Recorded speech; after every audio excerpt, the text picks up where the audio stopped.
Good afternoon and welcome to today's edition of Pointing to the Cross. And today's topic is the art of war. And almost everyone has heard of that book by Sun Tzu, The Art of War. And it's been studied by military leaders, coaches, politicians, business people, and many others. And one of the famous quotes of that book goes as follows: "Victory goes to those who make winning easy. A good battle is one that you will obviously win." Well, that sounds pretty obvious, right? Does life really work that way? Well, 1 Samuel chapter 17 tells us the account of David and Goliath. And the army of Israel was petrified. They were afraid of just one man. But David showed up with a different point of view of the situation. In verse 26 of that same chapter, the Bible says this: "Then David spoke to the men who stood by him, saying, 'What shall be done for the man who kills this Philistine and takes away the reproach from Israel? For who is this circumcised Philistine that he should defy the armies of the living God?'"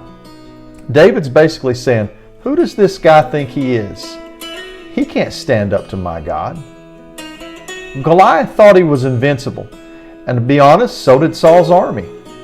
But David, when he showed up, he assessed the situation and saw something totally different. He saw a battle that was already won. He saw an opportunity for victory he couldn't pass up. The men of Israel saw a foe so big they couldn't win. David saw a foe so big he couldn't miss. Here's why. Notice he said this: "For who is this uncircumcised Philistine that he should defy the armies of the living God?" David knew where the real source of power was, in God alone. And because he knew that, he knew he couldn't lose. All he had to do was face the giant. Application for you and I? Well, the Apostle Paul said, "If God be for us, who can be against us?" He also wrote that we are more than conquerors through Jesus Christ.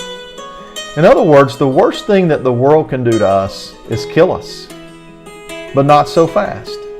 Jesus has conquered death. We're going to live forever. We can't lose. The devil and the world, they can't win. One final thought.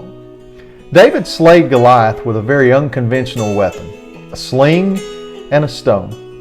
It's hardly the weapon that a battle-tested warrior would choose.